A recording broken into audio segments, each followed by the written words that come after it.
L'actualité, vous en avez parlé évidemment, la polémique qui continue autour de l'Eurovision. La finale du concours européen de la chanson se tient ce soir à Vienne en Autriche, à voir évidemment sur France 2 et France.tv à partir de 21h. C'est depuis longtemps un événement planétaire, mais cette édition 2026 est marquée par une polémique autour de la participation d'Israël sur fond de guerre à Gaza et donc le boycott de certains pays. On va y revenir dans un instant avec nos invités et nos experts. Mais on retrouve d'abord à Vienne notre envoyé spécial Lionel Feuerstein parce que à quelques heures de la finale, les tensions sont encore très vives sur place. Oui, la manifestation contre la présence d'Israël à Vienne est en train de doucement se terminer. Plusieurs centaines de personnes sont là, défilent autour de la Stadthalle où va avoir lieu la grande finale de l'Eurovision ce soir. Dans la foule, il y a de nombreux drapeaux palestiniens, des kéfiers, des panneaux pour dénoncer l'action jugée dévastatrice d'Israël à Gaza. Je précise que c'est une manifestation autorisée mais très encadrée par de nombreux policiers présents en tenue et en civil. Cette manifestation en tout cas fait suite aussi à cet immense boycott, vous le savez. 5 pays membres, dont l'Espagne, ont refusé d'assister à la compétition. C'est du jamais vu. Pour les 70 ans de sa création, l'Eurovision se déroule dans un climat de tension inédit. Alors j'ai à côté de moi Benoît Blazic, qui est secrétaire des Eurofans français. Benoît, comment avez-vous vécu cette édition un peu spéciale ? Une 70e édition avec 43 pays à Düsseldorf en 2011 qui passe là à 35 seulement ici à Vienne. C'est franchement quelque chose de triste pour ce 70e anniversaire. Il ne faut pas oublier non plus que c'est un concours de radiodiffuseurs hôtes. Alors même si certains pays ont refusé de participer cette année, il appartient aussi à l'UER de décider qui participe ou pas en fonction de ces radiodiffuseurs. Les 5 pays qui boycottent l'Eurovision ont-ils eu raison de le faire ? Chacun a ses raisons de le faire, toutes les raisons sont entendables. Il y a non seulement le problème d'Israël, mais il y a aussi le problème de la transparence des points, où l'an dernier on s'est rendu compte que les urnes avaient été bourrées parfois. On est passé de 20 votes à 10 votes cette année, mais pour moi 10 c'est encore 9 de trop. Est-ce que vous avez le sentiment aussi d'un Eurovision un peu gâché ? C'est un Eurovision un peu gâché puisque ça aurait pu être une super et grande fête. On n'est qu'à 35, il faut simplement se dire que oui, on espère que l'Eurovision va continuer et que tous les pays reviendront bientôt dans cette grande fête que doit être la musique et l'Eurovision. Voilà, merci beaucoup Benoît. En tout cas, la grande finale, elle, va commencer dès 21h sur l'antenne de France 2. Lionel Feuerstein, envoyé spécial donc du côté de Vienne avec Brice Bouchoir. On va évoquer cette situation et cette polémique avec nos invités. Florent Parmentier, bonjour. Bonjour. Géopolitologue, co-auteur de Géopolitique de l'Eurovision, la bande-son de la construction européenne aux éditions Bréal. Merci d'être avec nous. Fabien Randan est également en ligne avec nous depuis Vienne où il suit attentivement pour 20 minutes ce concours de l'Eurovision. Bonjour, merci d'être là. Vous êtes auteur de Queerovision, histoire de la plus grande scène du monde aux éditions Double Ponctuation. Merci également Fabien d'être là. Fabien, vous sentez vous à Vienne en ce moment cette tension qu'on vient de voir, y compris avec les Eurofans qui sont un petit peu déçus de l'ambiance, hein. Oui, c'est ce que disait Benoît Blazic à l'instant. L'anniversaire gâché, voilà, c'est les 70 ans, l'ambiance est un petit peu morne. Bon, les fans qui se sont déplacés jusqu'ici, voilà, profitent au maximum, mais on a l'impression que ce slogan United by Music, c'est de la méthode Coué, unie par la musique. C'est surtout dans toutes les conférences de presse qu'il y a pu avoir avec la production depuis le début de la semaine. C'est un peu la méthode Coué et on met les problèmes sous le tapis, on dit que tout va bien et on avance, mais je pense qu'à un moment, il faudra que l'UER se penche vraiment sur la question et sur l'éléphant au milieu de la pièce. C'est vrai, Florent Parmentier, que c'est une première. Ces pays, et pas des moindres, des pays qui sont parmi, comme l'Espagne, les plus gros contributeurs de l'Eurovision, décident de boycotter en totalité. C'est-à-dire non seulement ils n'envoient pas de délégation, mais en plus, ils décident de ne pas diffuser, ce sont les diffuseurs publics qui diffusent l'Eurovision, comme nous ici à France Télévisions, ils décident de ne pas diffuser. Est-ce que l'Eurovision peut encore prétendre d'être neutre politiquement ? C'est toute l'ambiguïté de ce concours. En réalité, elle se prétend apolitique depuis l'origine, depuis 1956. Oui, c'est écrit dans les statuts. C'est écrit dans les statuts. Mais on peut se dire qu'en 1956, réunir des Français, des Allemands autour de la musique dans le cadre d'une soirée festive, c'est déjà quelque chose de politique. On peut prétendre à l'apolitisme d'un côté, mais avoir une posture qui elle-même nie en fait le positionnement politique. Et puis il ne faut pas oublier que ces histoires de boycott existent depuis déjà un certain nombre d'années. Premier boycott, 1969, lorsque l'Autriche dit en substance à l'Espagne, qui devait héberger l'Eurovision cette année-là, nous ne souhaitons pas apporter une caution au régime franquiste. Et donc on a à la fois cette volonté d'être apolitique, et puis dans la réalité, un concours de cette ampleur, avec 166 millions de personnes qui le regardent en 2025, avec 2 milliards de clics dans les réseaux sociaux officiels. Un des spectacles les plus regardés au monde, peut-être avec le Super Bowl et la finale de la Coupe du Monde de football. Largement les plus regardés au monde. Peut-il vraiment faire l'économie et ne pas être récupéré politiquement? C'est un pari. Et c'est un pari aujourd'hui qui sans doute est traversé par de multiples contradictions. Vous nous dites que dès l'origine, finalement, ce programme a toujours été profondément politique, parce que déjà, il servait, vous l'expliquez, y compris pendant la guerre froide, à donner une vision commune d'une Europe culturelle. Il donne effectivement quelque chose de cet ordre-là. Et souvent, il y a une confusion entre l'Union européenne et l'Union européenne de radio-télévision, qui est une organisation de diffuseurs publics, qui est donc une organisation professionnelle. Mais ce qui est intéressant à observer, c'est que sur ces 7 décennies du concours Eurovision, très souvent, l'Eurovision a été un peu en avance de son temps. Parfois, elle était en retard. Il y a des causes qu'elle a pris. Fabien Randan a travaillé avec Eurovision sur un ouvrage précisément sur la question LGBT, mais il est frappant que dans les années 60-70, la cause des femmes n'est pas véritablement centrale dans l'Eurovision. Donc certaines causes sont avancées, d'autres le sont moins, et je pense que c'est là-dessus qu'on peut voir des imaginaires se déployer, imaginaires qui parfois sont conflictuels. Aujourd'hui, on le savait déjà, Fabien Randan, les votes entre voisins, vous qui scrutez ça chaque année, les alliances culturelles ou diplomatiques font régulièrement l'objet de commentaires. Finalement, le vote du public et le vote des jurys, c'est aussi de la politique à l'Eurovision. Oui, d'une certaine manière. Il y a aussi la question de la proximité culturelle. Quand la France participe avec un artiste comme Slimane ou une chanteuse comme Louane, eh bien, il n'est pas forcément étonnant d'avoir des points de la Belgique ou de la Suisse francophone, puisque ces artistes-là sont aussi connus à l'étranger. Il y a aussi les diasporas. Le truc, c'est que généralement, à l'Eurovision, le vote entre voisins, si on peut dire, ou par proximité culturelle et géographique, peut avoir une incidence pour donner un bon classement, pour éviter de finir dans les dernières places. Mais pour gagner, il faut faire le consensus à l'échelle européenne auprès de tous les pays ou de la grande majorité des pays participants. Et ce qui s'est passé effectivement l'année dernière, c'est une suspicion, même plus qu'une suspicion, autour du télévote d'Israël. Un article du New York Times le rappelait en début de semaine. Il y a eu des irrégularités qui ont été constatées dans certains pays avec des télévotes massifs, des votes en faveur d'Israël dans plusieurs pays et qui ne correspondent pas vraiment, on va dire, à des critères objectifs qui se manifesteraient par le succès commercial de la chanson en question, par exemple.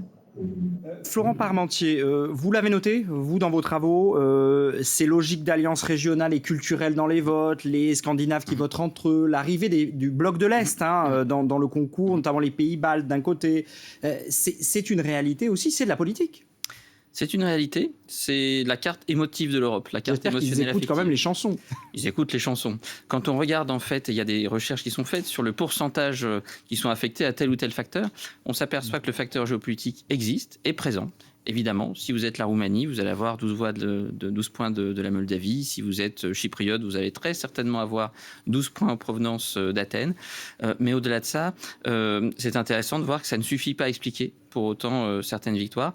En 2017, le cas paradigmatique, c'est le Portugal qui, bien que n'ayant pas d'alliance particulière, a réussi cette année-là avec une proposition originale, proprement portugaise, à remporter un très très large succès. Oui, qui n'était pas du tout dans le ton de ce qu'on entend d'habitude à l'Eurovision, en tous les cas quand ça gagne, effectivement. Je vais vous proposer d'écouter justement un artiste, c'est l'artiste israélien qui défend les couleurs d'Israël, Noam Metan. Il est au micro de Christophe Gascard. Oui, quand j'ai commencé à chanter, j'ai entendu un peu de blues et tout ça. Et moi, je suis pas into politique, je suis pas dans ces histoires et je connais pas trop et je suis pas trop. Mais j'ai aucun envie de toucher ça aussi. Et je suis là pour faire du bien. Alors, Fabien Randane, est-ce qu'il faut mettre les artistes dans ces histoires politiques ou est-ce que finalement, quand on est artiste, c'est aussi un message politique qui est dégagé à travers les paroles et les chansons? Ah bah, il arrive très régulièrement que des chansons portent un message, oui, politique. C'est le cas cette année, par exemple, avec Viva Moldova, qui représente la Moldavie et qui est clairement un message pro-européen en faveur de l'intégration de ce pays-là dans l'Union européenne. La candidature a été lancée, on en est aux prémices, donc il y a vraiment cet élan-là. C'est une chanson qui a une dimension politique. Et quand on est à l'Eurovision, d'ailleurs la formule consacrée dit tout, hein, c'est tel artiste représente la France. C'est pas Monroe représente France Télévisions, c'est le pays qui est représenté. Et bien, quand on représente Israël aujourd'hui dans ce contexte-là, malgré tout, l'artiste peut effectivement déclarer ce qu'il veut, mais il y a quand même une responsabilité, il va y avoir des attentes vis-à-vis de lui. Et d'ailleurs, il y a un code de conduite qui a été mis en place pour protéger les artistes en leur interdisant de tenir des propos politiques dans le cadre de l'Eurovision ou d'un événement lié à l'Eurovision. Et quand je dis protéger, parfois c'est peut-être le contraire, puisque c'est perturber entraver leur liberté d'expression. Oui, normalement, un artiste devrait pouvoir s'exprimer librement dans un sens ou dans l'autre, tant qu'il reste dans les clous de la loi.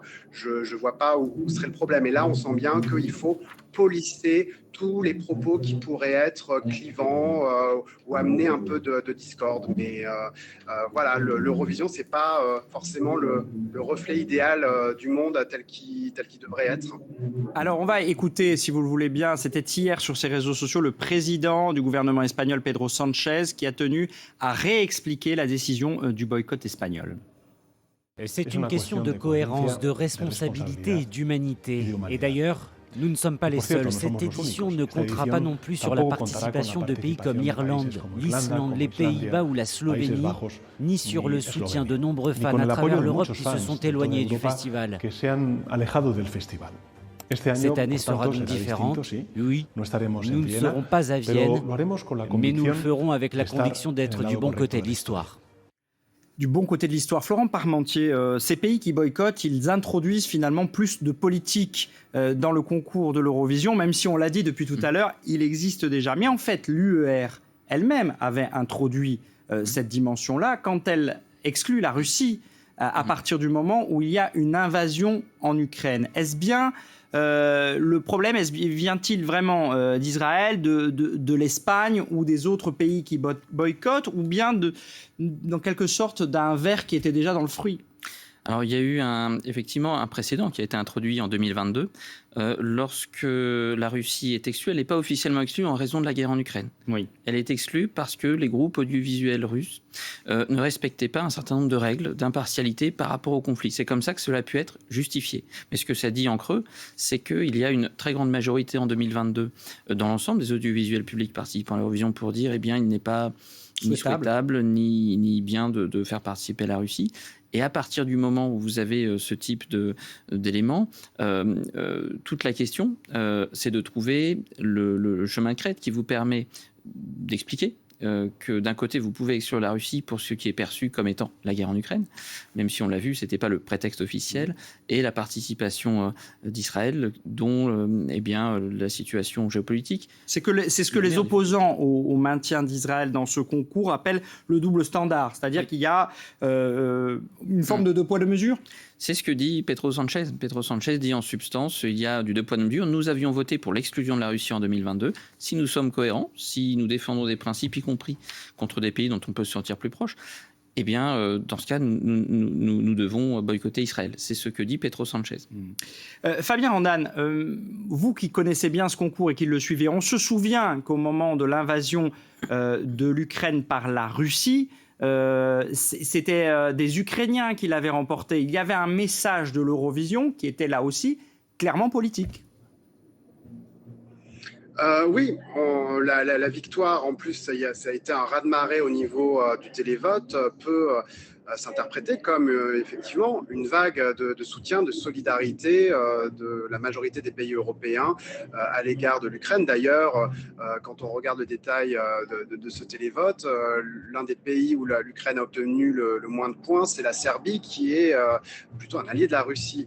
Donc effectivement, il y a cette solidarité qui s'exprime. Il y a les diasporas qui votent également. Je pense qu'il y a aussi des Ukrainiens qui ont fui, qui ont quitté l'Ukraine après le début des attaques russes, qui donc ont voté depuis l'étranger. L'Eurovision, c'est un moyen d'exprimer aussi une solidarité ou de faire passer effectivement un message par le vote. Et à l'Eurovision, on vote pour un pays, pour une chanson. On ne vote pas contre. Et donc, c'est un peu comme dans un vote, dans une élection politique. Quand on ne vote pas, on laisse les autres parler pour soi. Évidemment. Florent Parmentier, je ne sais pas, je ne suis pas spécialiste de l'Eurovision, mais un concours de l'Eurovision de la chanson, sans un pays comme l'Espagne, qui est contributeur parmi les 5 pays qui apportent la plus grosse contribution au concours. Un pays qui est un pays historiquement européen, qui par ailleurs est un pays historiquement de chansons et de musique. Personne ne peut nier. C'est une Eurovision en demi-teinte. C'est une Eurovision qui connaît sa plus forte vague de boycott depuis l'histoire de ce concours. Ça pose plusieurs problèmes de représentativité effectivement des Européens eux-mêmes. On se retrouve avec une proposition artistique qui est souvent très préparée. Le Benidorm, ce championnat interne en Espagne pour désigner le vainqueur, est très suivi. Sur la côte méditerranéenne. Et donc on a cet élément-là, mais on perd aussi le pays, l'Islande, qui a la plus forte part d'audience de l'Eurovision. L'Islande, c'est 97% des Islandais devant leur poste qui ce soir-là regardent l'Eurovision. Chiffre qu'on ne retrouve nulle part ailleurs. Seuls d'autres Scandinaves s'en approchent. Et donc, on a cet élément-là.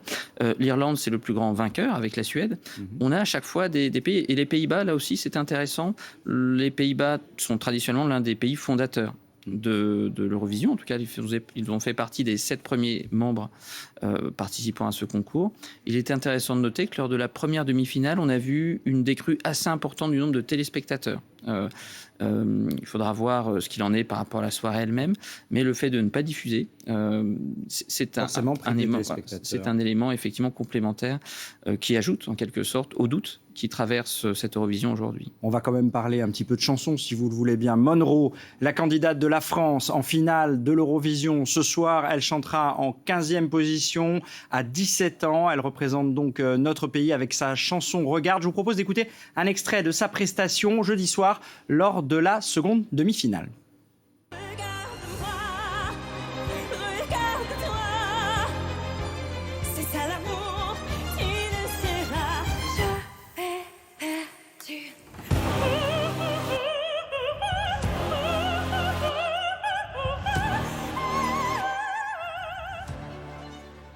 Bon, doublement fière parce qu'elle a gagné, participé à l'émission Prodige sur France Télévisions et que ce soir, elle sera encore sur France Télévisions. Fabien Randane, vous y croyez à nos chances, à la France? Parce que depuis L'Oiseau et l'Enfant de Marie-Myriam, vous allez me rappeler la date exacte, ça fait un bail. C'était 77, ça fera 50 ans l'an prochain.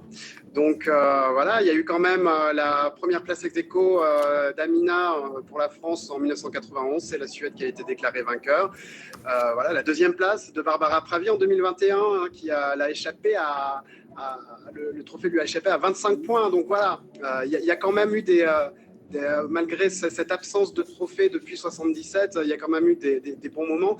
Que disent les bookmakers? Que disent les bookmakers? Là, les bookmakers, eh bien, il y a quelques semaines encore, et même au début de la semaine, voyaient vraiment Monroe parmi les grandes favorites pour la victoire. Et puis, depuis la demi-finale de jeudi, où sa première prestation publique a été donc révélée, eh bien, c'est la chute pour ses chances de victoire estimées. Donc, ça ne veut pas dire qu'elle va finir obligatoirement dans le fond du classement. C'est juste que les mises pour sa victoire sont faibles. Il y a d'autres pays qui ont une meilleure dynamique et honnêtement, ce soir, Monroe, elle joue vraiment sa place dans le top 10. C'est qui votre vainqueur, Fabien? C'est qui votre vainqueur? Alors, on nous annonce, les bookmakers attendent la Finlande en grande favorite, mais je pense que l'Australie pourrait créer la surprise. Voilà. Florent Parmentier, vous êtes géopolitologue, mais vous avez un avis en termes de musique ? Eh bien, en ce qui concerne le concours, la Grèce, probablement aussi sur un air assez entraînant, et donc ça fait partie des favoris également, qu'on peut rajouter aux deux qui ont été mentionnés. Quant aux chances françaises, eh bien, nous suivrons ça ce soir. C'est non seulement un concours de chant, mais c'est un concours de performance. Et donc, il y a tout un tas de paramètres à prendre en compte. Et puis, c'est surtout la rencontre d'une chanson et d'un moment. On croise les doigts, évidemment. Merci à tous les deux de nous avoir éclairés. Je rappelle vos livres. Fabien Randan, c'est Cuirovision, histoire de la plus grande scène du monde aux éditions Double Ponctuation. Florent Parmentier, c'est Géopolitique de l'Eurovision, la bande-son de la construction européenne aux éditions Bréal. Et puis, je vous rappelle surtout que la finale de l'Eurovision, tous derrière Monroe, c'est ce soir à Vienne, à voir bien sûr sur France 2 et France.tv à partir de 21h avec les commentaires de Stéphane Bern et Camille Serre en direct de la capitale autrichienne et qu'on embrasse. Bravo les Vénards.